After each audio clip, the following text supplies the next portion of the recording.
Querida igreja, noiva do Cordeiro, simpatizantes da nossa fé, amigos que vieram de perto, de longe, autoridades constituídas por Deus e pelos homens, pessoas que assistem aqui em tempo real, pessoas que assistem pelas mídias sociais e pessoas que vão assistir a pregação gravada depois. Eu tenho algo do coração de Deus para o seu coração hoje. Só que eu vou precisar que você tenha muita paciência comigo, porque o que eu vou trazer para vocês é algo tão profundo que eu vou convidar todos vocês para caminhar comigo pelo tapete da revelação divina. Quem acredita que Deus ainda fala? Então diga ao irmão do seu lado: Deus fala de diversas formas. Às vezes ele fala no furacão do Pentecoste, às vezes é na brisa suave da caverna de Elias. E não importa a intensidade do vento, o que importa é que Deus fala. Amém, igreja? E ele só vai embora quando o último crente vai embora. Isso quando ele não encontra aqueles crentes maluquinhos, que eu não sei se tem aqui, que amam emendar o culto numa vigília. Porque se ele encontrar os vigilheiros, ele fica com eles até o sol raiar. Tudo isso porque ele deixou na sua palavra uma promessa.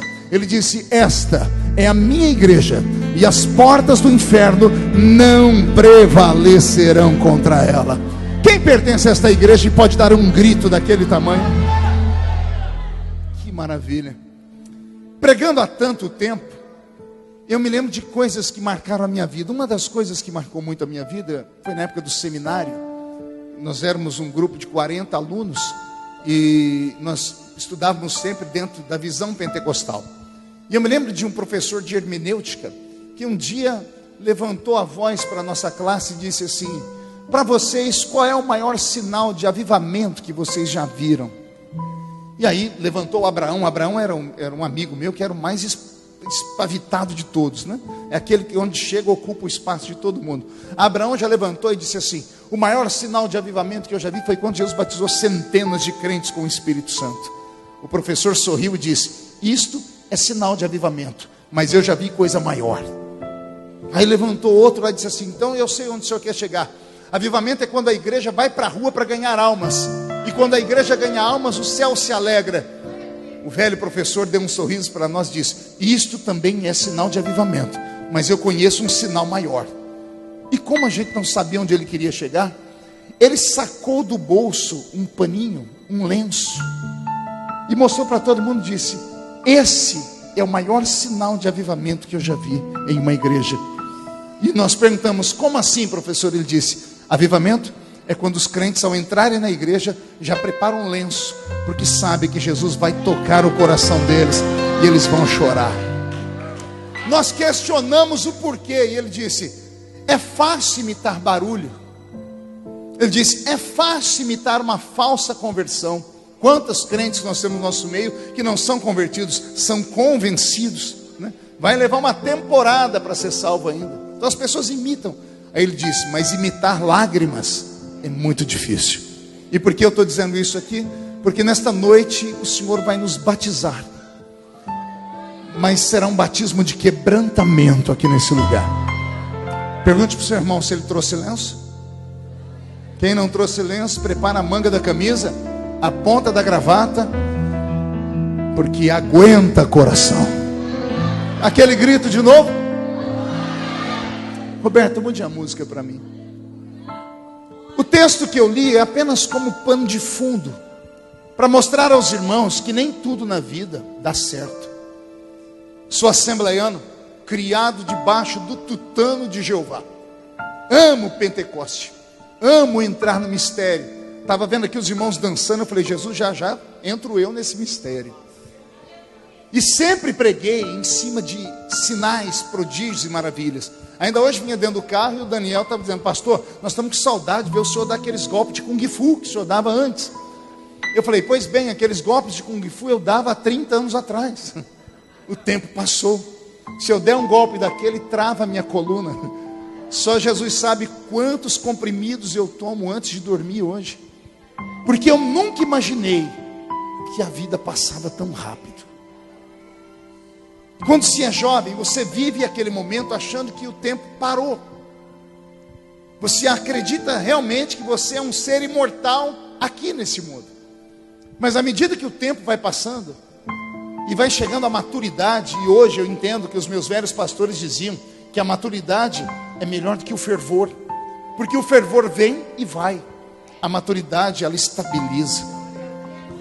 Veja esses crentes de cabelinhos brancos na igreja, se alguma coisa tira eles daqui, pode cair a folha, pode levantar 11 mil demônios contra eles, 1000 cai de um lado, 10 mil cai do outro lado, mas eles não são atingidos, porque isto vem com a maturidade. Diga comigo, maturidade. Um outro dia eu vou voltar aqui para pregar uma mensagem daquelas que arranca tatu da toca e sabiá do toco. A moçada ama essas coisas. Outro dia, mas hoje eu quero falar umas verdades que às vezes nós crentes não gostamos de ouvir. Como crentes pentecostais, somos treinados para a vitória. Somos treinados para o milagre. Somos treinados, Joel, para as coisas darem certo. Temos até alguns mantras, temos até alguns versículos da Bíblia que a gente usa como se fosse simpatia. Acontece uma tragédia no vizinho de lado, o crente já grita de cá. Na minha casa não, porque o anjo do Senhor acampa ao meu redor e me livra de todo mal. Acontece uma pessoa de estar numa obra de bruxaria, o crente bate a mão na mesa e diz: aqui não, contra Jacó não vale encantamento. Começa a perseguição e diz assim: o inimigo entra contra mim por um caminho, mas por 7 caminhos foge de mim. São versículos que nós usamos, sim ou não, igreja? E eu creio nesses versículos, e eu creio na proteção, eu creio no milagre. Mas fica uma pergunta: e quando o milagre não vem? E quando você grita e Deus não responde? E quando você pede e Ele não dá? E quando você ora pelo mundo inteiro e Jesus cura, aí você vai orar pelo seu filho e o milagre não vem? O que fazer? Eu só fui entender isso com o passar dos anos. Eu estava numa igreja pregando, Edinaldo, e eu pregava aquelas mensagens. Eu só parava de pregar quando eu via a igreja rolar no chão de glória. E tinha uma irmã bem na minha frente. Ela parece que estava me testando o culto inteiro. Ela não gritava, ela não pulava, ela não se erguia, não levantava a mão, nada que eu falava ela fazia. Terminou o culto, ela não veio pedir oração para mim. Quando ela veio pedir oração para mim, eu disse: agora ela está frita. Eu falei: a senhora quer oração? Não vou orar pela senhora. Eu falei: por que não, pastor? Orar pela senhora? A senhora o culto inteiro ficou parecendo uma estátua. Eu pedia para levantar a mão, a senhora não levantava. Pedia para gritar, a senhora não gritava. A senhora não se movia. A senhora ficou me testando o culto inteiro. A senhora é muito fria. Quando eu disse isso, ela respirou fundo e disse: eu enterrei meu filho ontem, pastor.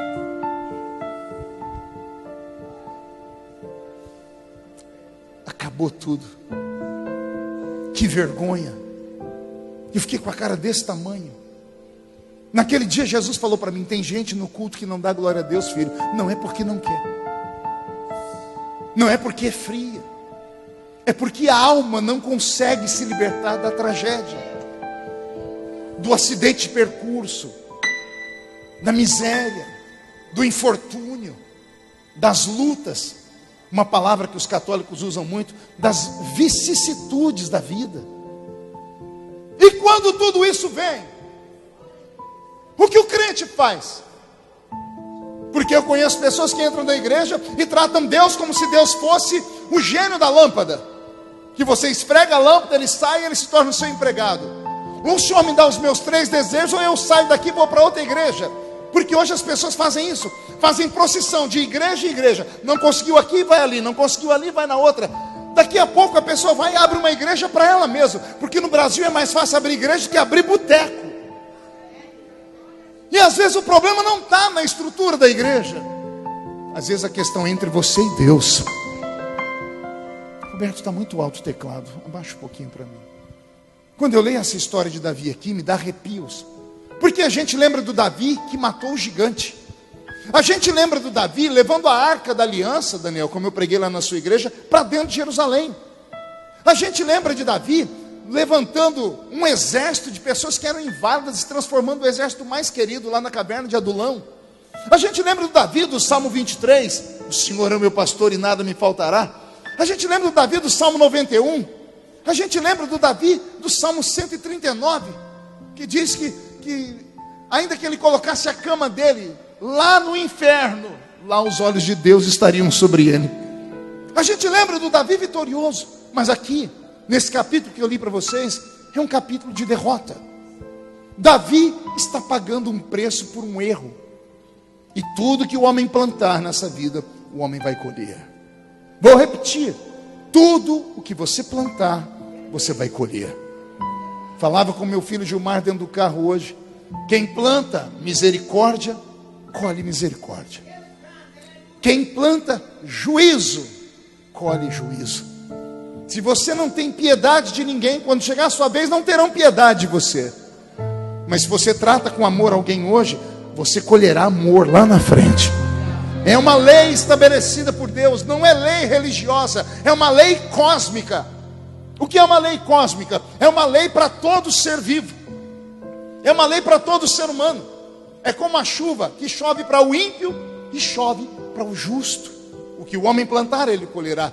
Davi era um ser humano, não era um super-herói, não era um super-homem, não era um homem de aço. Era um homem temente, era um homem apaixonado por Deus, e Deus era apaixonado por ele. Davi é o único homem da Bíblia que Deus vai dizer assim: ele é um homem segundo o meu coração. E mesmo tendo Davi caído em desgraça, Deus nunca desdisse o que havia dito. Ai de quem tocasse em Davi. E o Davi da minha história, todo mundo conhece, vai dormir com uma mulher que não é dele, e vai mandar matar o marido dela, Batseba e Urias.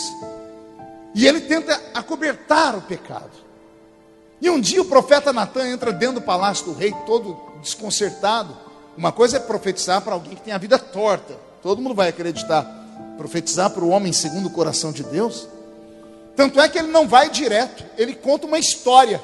Tem um homem no seu reino muito rico, tinha ele milhares de ovelhas, e o vizinho dele era tão pobre que tinha só uma.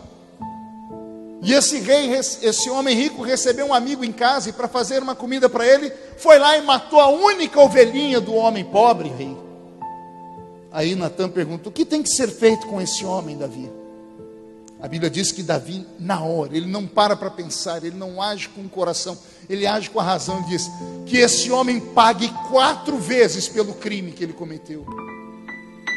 Natan dá um grito: és tu este homem, ó rei.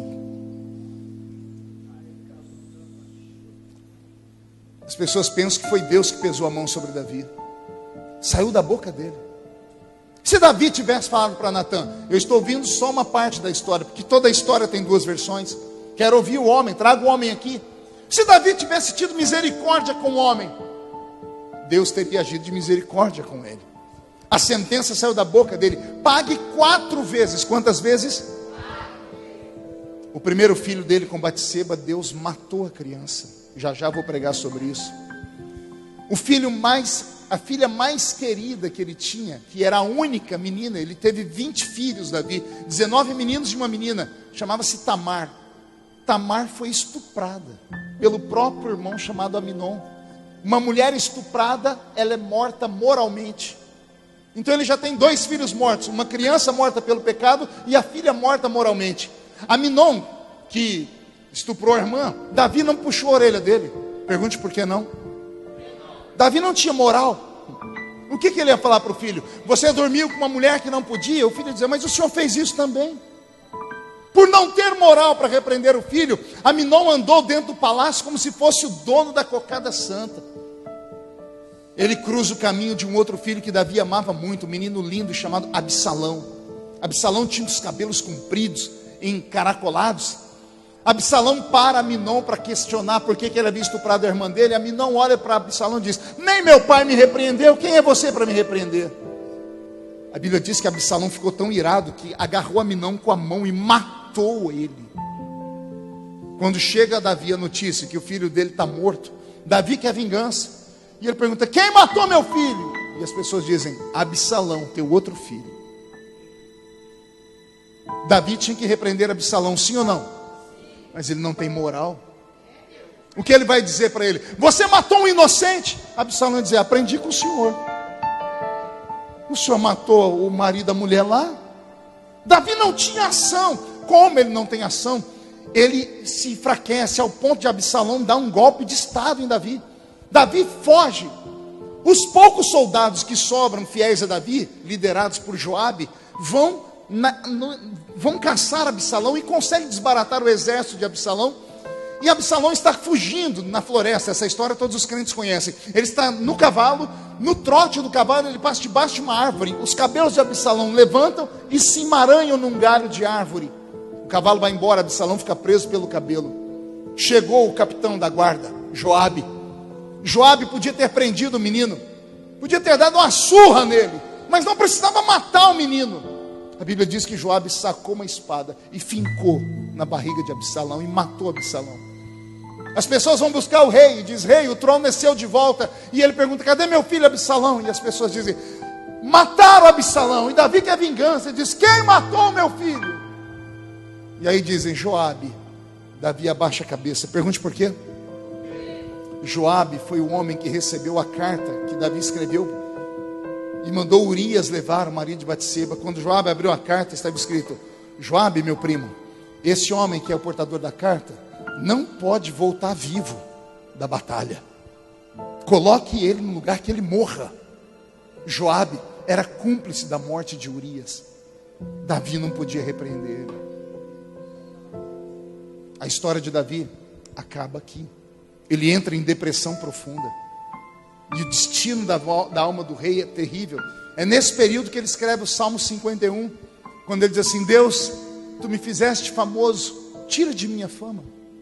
Tu me fizeste rico, tira de minha riqueza, mas não retires de mim o teu Santo Espírito.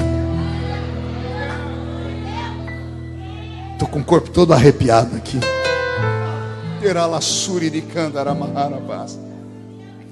Mas, outro dia eu volto para contar a história de Davi. Eu quero falar do episódio que aconteceu no capítulo 12.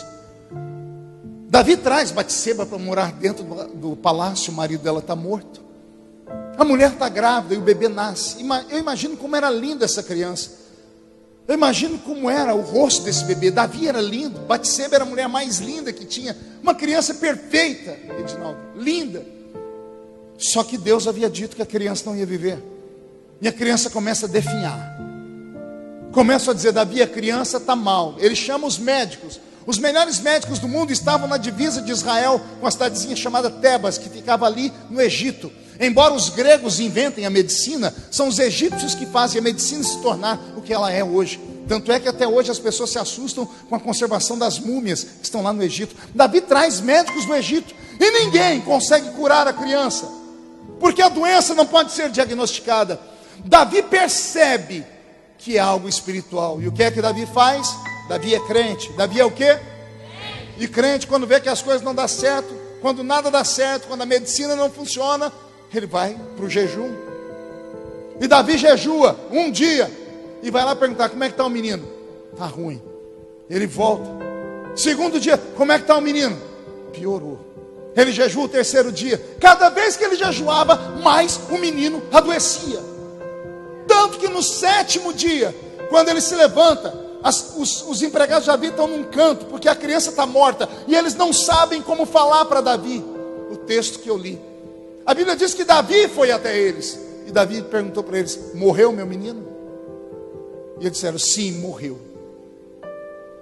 Quando disseram que o menino morreu, olha o que Davi fez. A Bíblia diz: e Davi se levantou da terra, se lavou, se ungiu, mudou as suas vestes, entrou na casa do Senhor e o adorou. Foi para sua casa, pediu pão e comeu. Foi visitar Batseba, confortou ela e depois a amou. E ela engravidou de novo. E Deus deu para ele um outro filho. E o nome do menino era Salomão. Vê se não dá um arrepio no alto da coluna. O primeiro filho de Batseba, Deus matou. O primeiro filho, Deus O primeiro filho, Deus. Por que Deus matou? Porque era fruto de um adultério. Só que Salomão sai do mesmo ventre, um ventre adúltero. O ventre continua sendo adúltero. E eu pergunto para vocês: pode uma fonte jorrar água doce e amarga ao mesmo tempo? Sim ou não? Pois bem, por que eu disse isso? Porque nós trabalhamos com uma régua. Nós medimos a vida dos outros pela nossa vida. Nós queremos que, assim como Deus puniu a gente, puna o outro. E eu descubro na história de Davi que cada um de nós, para Deus, é um indivíduo de verdade. E Deus tem um segredo com cada um de nós. Deus tem um mistério com cada um de nós. Tem coisas que Deus vai pedir para você, que nunca vai pedir para mim.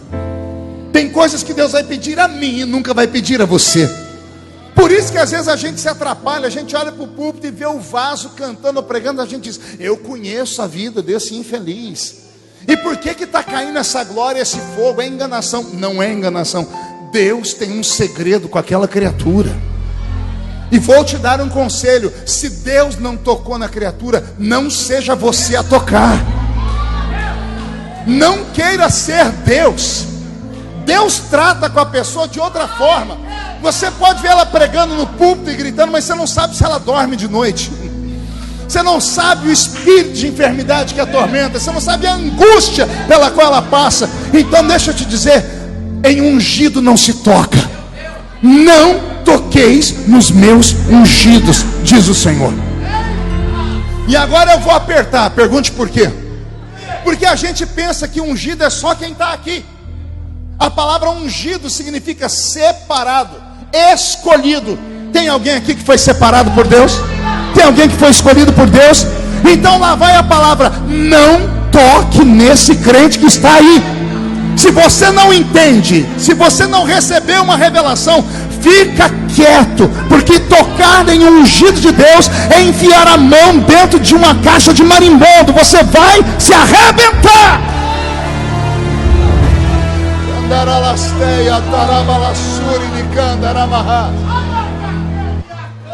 Cada um é cada um. Quer ver? Velho Testamento se traduz pela lei, e a lei diz: a alma que pecar esta. Novo Testamento se traduz em graça, salvação. E salvação é: vinde a mim, vós os que estáis cansados e oprimidos, e eu vos aliviarei. No Velho Testamento, quem pecava tinha que morrer. No Novo, quem peca pode ter vida, e vida em abundância, porque Jesus morreu por nós. Sim ou não? Tem um casal no Novo Testamento, na igreja inaugurada em Jerusalém, venderam a casa que eles tinham, foram entregar no altar. No meio do caminho resolveram dizer assim: vamos dar só a metade, já está bom, né? Se alguém vendesse alguma coisa, chegasse na minha igreja: eu estou dando a metade, eu já ia ficar muito feliz, né? A pessoa chegou com a metade. Pedro olhou e disse assim: você está mentindo para o Espírito Santo. Cadê o resto?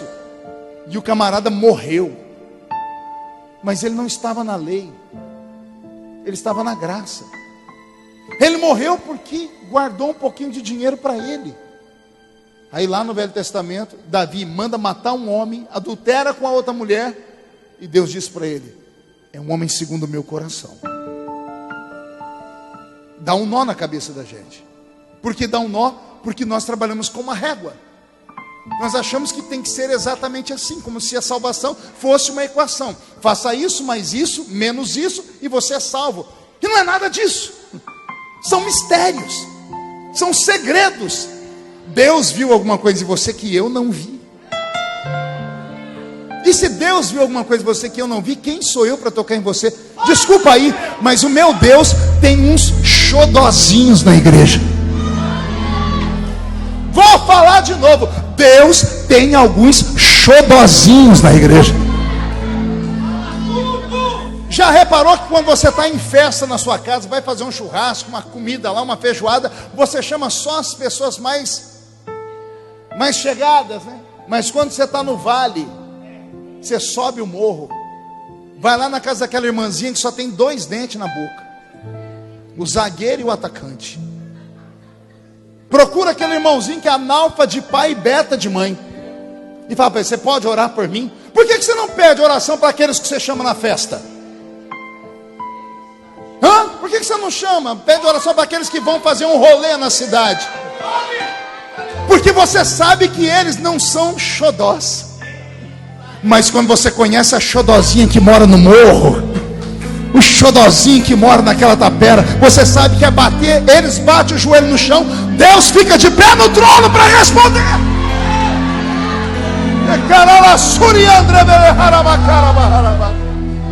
Alguém está entendendo essas coisas aqui? Os servos de Davi olharam para ele e disseram assim: o que o senhor está fazendo? E Davi disse: por quê? Uai, rei, a criança estava viva, o senhor chorava. A criança estava viva, o senhor jejuava. A criança morreu, a gente achou que o senhor ia morrer junto. A gente achou que o senhor ia se enterrar junto. A criança morreu, o senhor se levanta, se lava, se unge, troca as vestes, vai para a igreja, adora a Deus, pede pão, vai namorar a sua esposa. O que é isso, Davi? Davi está com exemplos, dando para nós uma frase. Pergunte qual? Davi está dizendo assim: olha, a vida continua.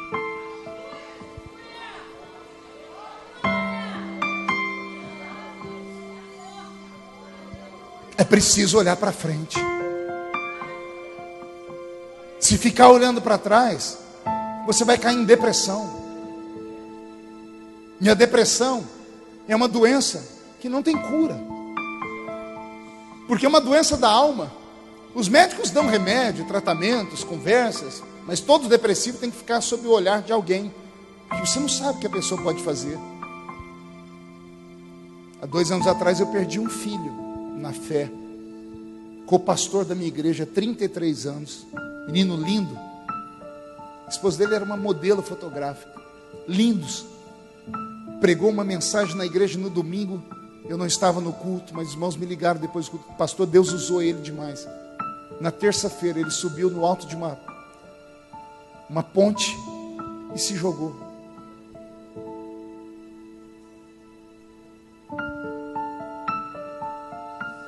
Porque ele não deixou o passado no passado.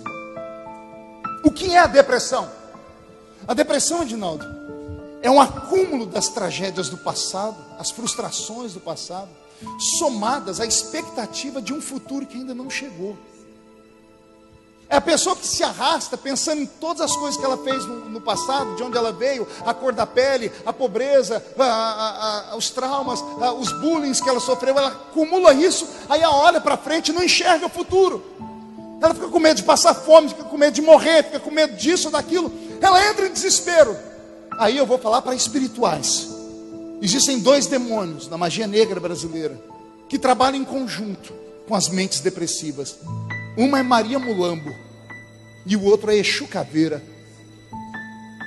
Por que Maria Mulambo? Toda pessoa, quando ela entra em depressão profunda, ela se tranca num quarto, ela não quer sair mais, ela não se cuida, ela não se banha, ela não se perfuma. A pessoa não, a mulher tem 20 anos, você olha para ela, parece que ela tem 50. É a mesma coisa com o homem. A pessoa deixa de se amar. Daí, Maria Mulambo no ouvido da pessoa: para de se cuidar. Para quê? A vida não vale a pena ser vivida. E aí, quando a pessoa está entregue, Maria Mulambo sai entre Exu Caveira e vai no ouvido da pessoa. Príncipe do cemitério, Exu Caveira, diz: se mata, se suicida, não vale a pena viver. Com o passado só tem 2 coisas a ser feito. Ou você transforma o passado em um tapete para você pisar em cima dele, ou ele será transformado em um chapéu sombreiro, aqueles chapelões mexicanos, que quando é colocado sobre a cabeça, o peso faz a pessoa se inclinar, e ele é tão grande que não deixa os raios de sol. O sol é vida, dar vida à pessoa. É você quem escolhe o seu futuro. Não adianta vir à igreja, sentar aqui, cantar, aplaudir, mas se você não se amar, se você não acreditar em si mesmo, se você não sair daqui e dizer assim: ó, o passado tem que ficar no passado, aquela pessoa foi embora, cumpriu a missão dela, agora é a sua vez. Tem uma família que depende de você, tem crianças olhando para você, tem pessoas que precisam de você. Então, por favor, não haja de maneira egoísta. Não pense que o mundo gira em torno do seu umbigo, não. Você precisa exalar vida. Por quê, pastor? Porque você não é comum. Você não é normal. Você é um crente. A Bíblia diz que há uma nuvem de testemunhas lá fora que nos olham. Elas querem saber a sua atitude, querem saber como é que você vai se portar na hora da prova. Porque o ímpio na hora da prova dá um tiro no ouvido. O ímpio na hora da prova, ele faz uma loucura. Mas e o crente? Passa pela mesma prova. Qual é a diferença, pastor? A diferença é que o crente tem onde se apegar. Ele pode entrar no quarto dele, fechar a porta atrás de si, dobrar o seu joelho e falar com o seu pai que está em oculto. E o seu pai que está em oculto lhe ouvirá.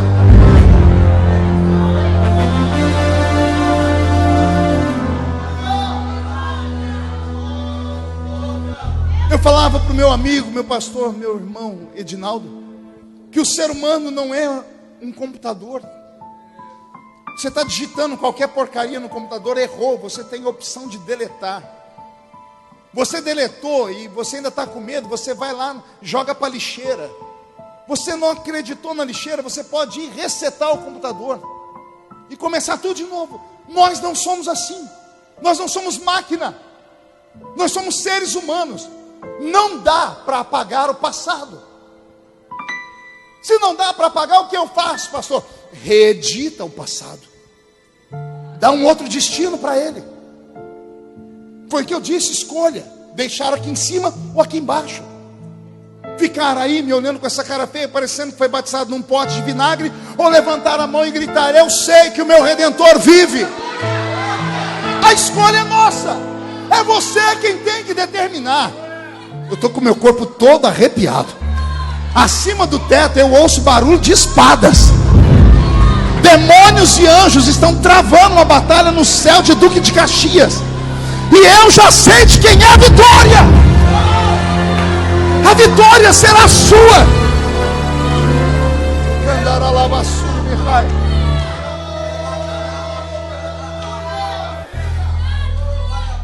Pastor, o que eu faço com as dores? Deus é um ser tão lindo que Ele deu ao ser humano um dom. Pergunte qual? Dele se adaptando à dor. Na hora, a vontade da gente é morrer. Quando eu peguei o meu filho morto e fui colocar ele dentro do caixão,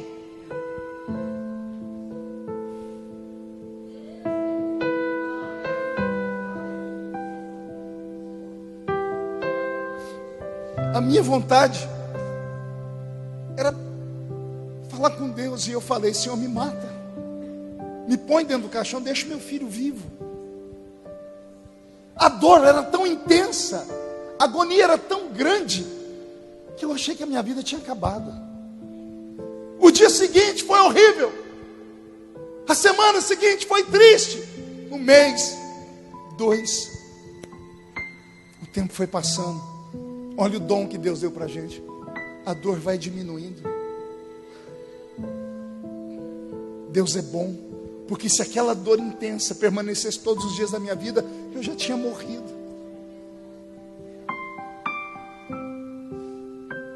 Então força. A vida continua. A vida precisa continuar. Você não pode ficar preso a isso. Eu tinha uma grande amiga nos Estados Unidos, chamava-se Núria. Lembro como se fosse hoje a primeira vez que eu conheci o casal Núria e Gilberto, na cidade de Marietta, no estado da Geórgia. Esse casal me hospedou na casa deles um dia, depois de um culto lindo, e eles fizeram uma surpresa para mim. Eles tinham um menininho pequeno, um filhinho de 2 aninhos, chamava-se Ryan. Pense num menino bonito, parecia um boneco. E aí eu acordei no dia seguinte, eles falaram: pastor, temos uma surpresa. Aí colocaram na minha frente o Ryan, vestido de roupinha social e um suspensóriozinho, porque eu usava suspensório. E a Núria falou: pastor, esse menino não quer assistir desenhos, não quer assistir, ele quer assistir suas fitas de pregação. A gente põe, ele fica fazendo assim, pastor, dando os pulinhos, os murrinhos.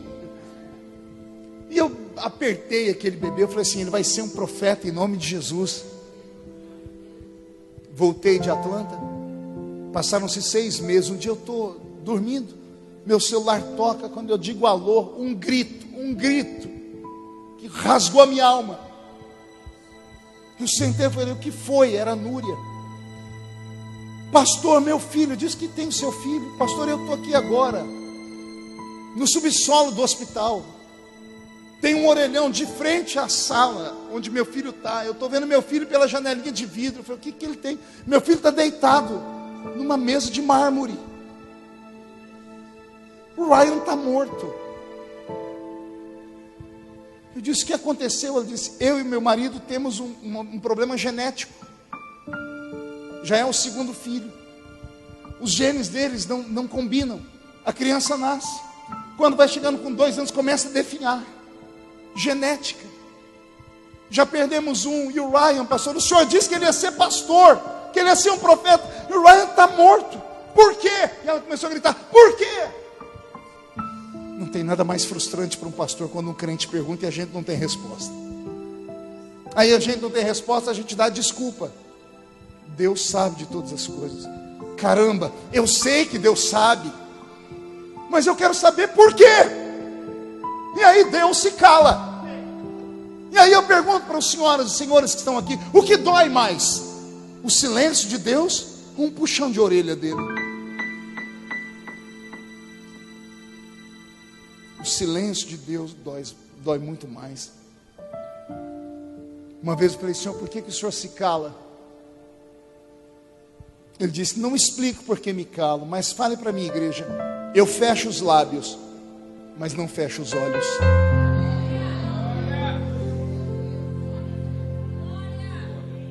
Fecho os lábios, mas não fecho os ouvidos. Vocês estão sendo provados. E um professor não pode ajudar o aluno na prova. Você está sendo provado para ser aprovado. Aguenta. Porque Deus não dá uma luta maior do que aquela que nós podemos passar. A sua cruz tem o seu tamanho. Não queira cortar ela. Pastor, mas a dor é intensa demais. É porque a alegria será demais lá na frente. Acredite no que eu estou dizendo. Se o sofrimento é grande aqui, logo, logo, o Senhor Deus vai te levantar. E quem viver, verá.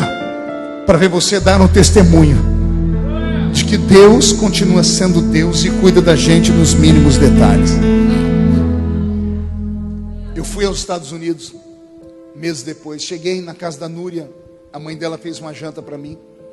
Ela e o Gilberto já não estavam bem mais, porque na hora da briga um jogava a culpa no outro. Acabaram que tiveram que se separar. A Núria parecia um zumbi. O olhar dela era perdido. Ela estava presente, mas não estava.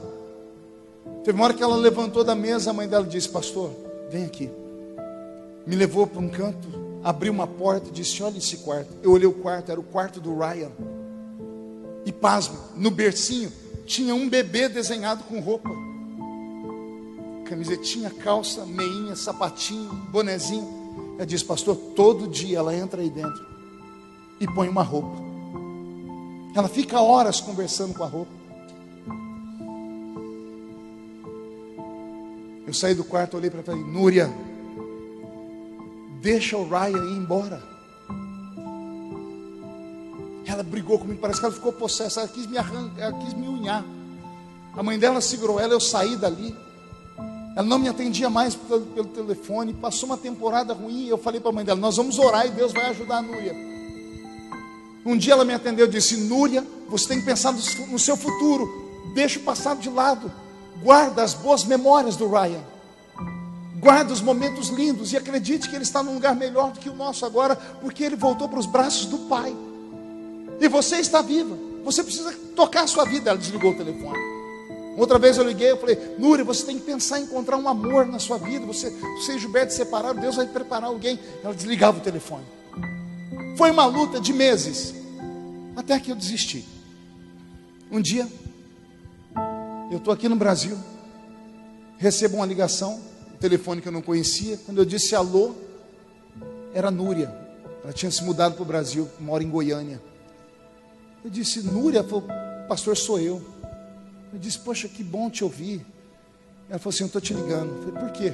Porque Deus entrou na minha vida de novo. Oh, meu Deus. Ela me contou, depois daqueles meses, teve um dia que eu tive coragem. Eu entrei no quarto do Ryan, peguei todas as roupinhas dele, botei numa caixa e doei para a igreja. As lembranças ainda eram fortes, então eu e minha mãe nos mudamos do endereço, fomos para outra casa. E eu arrumei um novo amor. E eu tô te ligando para dizer que nasceu a Júlia. Falei, como, Núria? Nasceu a Julinha. É a minha cara, é linda. E agora eu vou viver para ela. Eu fui até Goiânia e dei um abraço na Júlia. A Núria me abraçou e disse, obrigado por ter me ajudado a deixar o passado para trás. Porque a vida continua. O Espírito Santo está fazendo uma vistoria aqui dentro. Está mexendo nas feridas. Está trazendo você de volta à razão. Ele está aqui para te dizer, eu não te abandonei não. É que tem coisas que eu não posso me intrometer, porque faz parte da sua história. Vai acontecer algo, eu não sei o que, e também não sei quando. Mas Deus me trouxe hoje aqui só para isso. Olha só, o pregador que vocês conhecem, que prega, pula, grita. Olha o que eu estou falando. Isso aqui é mais um curso de psicologia. Por que isso? Porque Deus te ama. E Ele não quer que você viva uma vida de fantasia. E não quer que você viva mascarado. Vem para a igreja, pula, grita, mas volta para casa, se tranca no quarto, porque aqui dentro está um vazio. O seu pai é pai de verdade. E Ele quer ver você feliz aqui e feliz na sua casa. Se tem um lugar que você tem que se desestressar e colocar tudo para fora, é aqui. Porque aqui é a sua casa. Os enfermeiros de Deus já chegaram aqui. E Deus vai transformar esta igreja num centro cirúrgico a partir de agora. E que o Senhor comece a preparar aqueles que precisam dessa cirurgia. Porque você vai voltar para casa transformado. Você vai dormir essa noite como há muito tempo você não dorme. Quando acordar amanhã de manhã e olhar para o espelho, não vai se reconhecer. Vão perguntar para você se você viu um passarinho verde à noite. Você vai dizer, não, foi uma pombinha de fogo. Foi o Espírito Santo que desceu sobre a igreja. Porque a vida precisa continuar. Você crê nisso? Vou te fazer um pedido, incline a cabeça.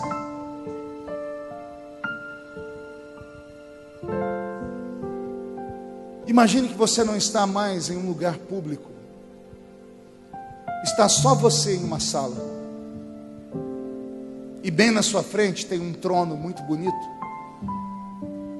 E sentado no trono está Deus. Ele estendeu os braços para você e está te chamando. Vem. Vem para o meu colo, filha. Me deixa cuidar de você. Eu sei que a dor é grande. Eu sinto ela daqui. Vai acontecer alguma coisa extraordinária. Eu vou fazer um convite. É só um. Eu queria aqui no altar, só quem não está aguentando mais. Só quem está por um fio. Pastor, se eu for o que vão falar de mim, quem fala de você não paga as suas contas, tá? Isso, vem chorando mesmo, filho. Isso, vem, isso, põe para fora, põe tudo para fora aqui. Não quero interromper. Não quero interromper o teu silêncio, ó Pai, mas é chorando que eu encontro paz. O vento da aflição Vem, quer apagar a chama vem. da minha adoração. O mundo é um oceano, minha carne é um furacão, minha vida é um barquinho buscando direção. Descanso em minha alma e acalma a tempestade que agita o meu coração. Acalma o meu coração. Vamos estar em pé. Acalma o meu coração. O vento está soprando, mas é te adorando que venço o mar da aflição. Acalma o meu coração. Acalma o meu coração.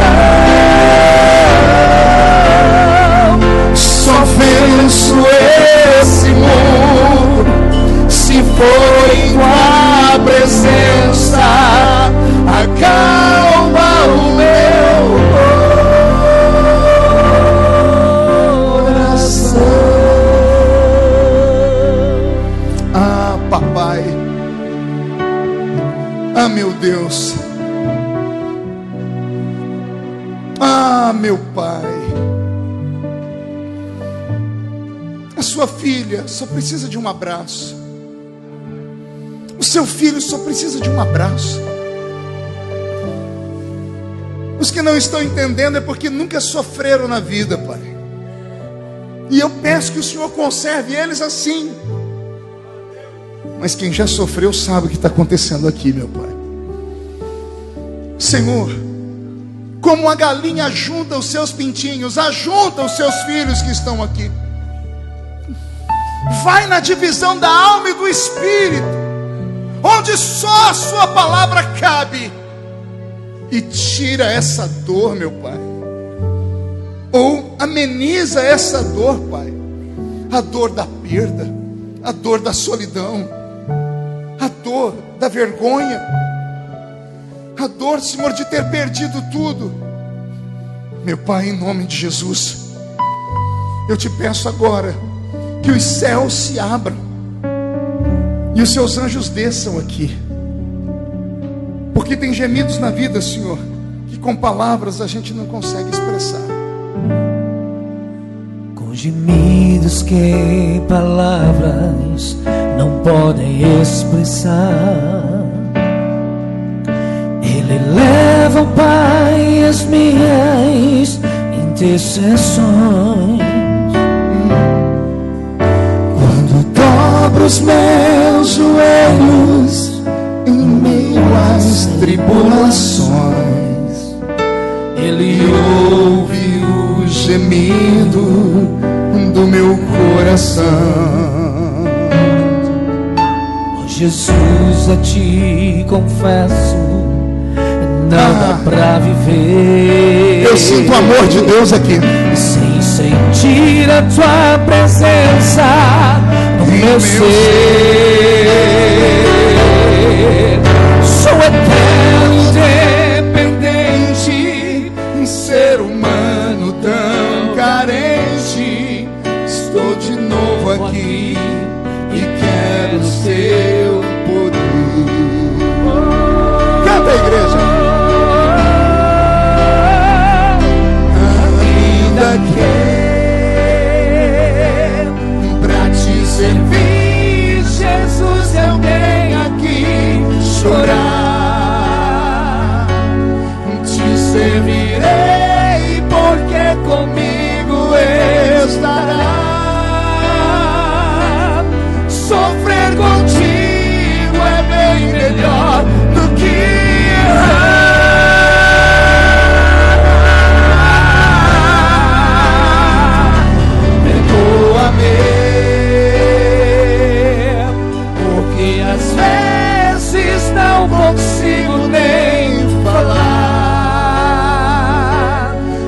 Enxugo as lágrimas, meus olhos vêm olhar como sinal que tu estás neste lugar. Senhor, como profeta desta noite, eu libero no mundo espiritual uma palavra, um decreto. Eu digo: basta, basta, chega. O Senhor levou seus filhos ao limite. Entra com providência nesta noite, Pai, porque o milagre vai acontecer. Os que estão ajoelhados, fiquem de pé. E todos que estão de pé, levante a mão direita aberta comigo.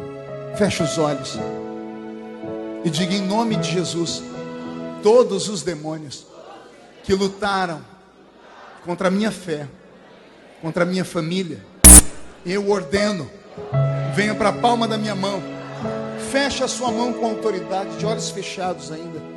Eu vou contar até 3. E no 3 você vai jogar no chão e vai pisar em cima. E eu quero que você cumprimente pelo menos umas 2 ou 3 pessoas depois e diga para elas: a vida continua. E aí, Roberto, nós vamos levar o povo para o alto da montanha, porque Moisés, quando estava estressado aqui embaixo, abandonado pela família, no meio da dor, ele disse: Deus, revela-te para mim, me mostra a sua glória. 1, você nunca mais será o mesmo. 1,5, sua família sentirá orgulho de você de novo. 2, quem viver verá para ver onde Deus vai te colocar. 2,5, o melhor da sua vida está chegando. 2,75, a vida continua. 3, jogue no chão, pise em cima. Isso. Na porta da casa mais simples, anjo a morte não entra. Cumprimente umas 3 pessoas. Corre pro mar, o vento que abre o caminho é você.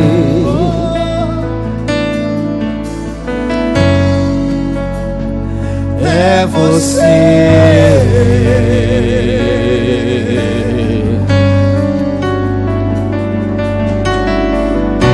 A nuvem que aponta o destino. A nuvem que aponta o destino. Acesse agora www.adfamilia.com. No site, você também aprende a baixar o aplicativo AD Família. Você só precisa de um celular, tablet ou computador com acesso à internet. Lembrando ainda que em nosso site www.adfamilia.com você ainda pode acompanhar as postagens de todas as nossas redes sociais. No topo do site você encontra as principais redes linkadas.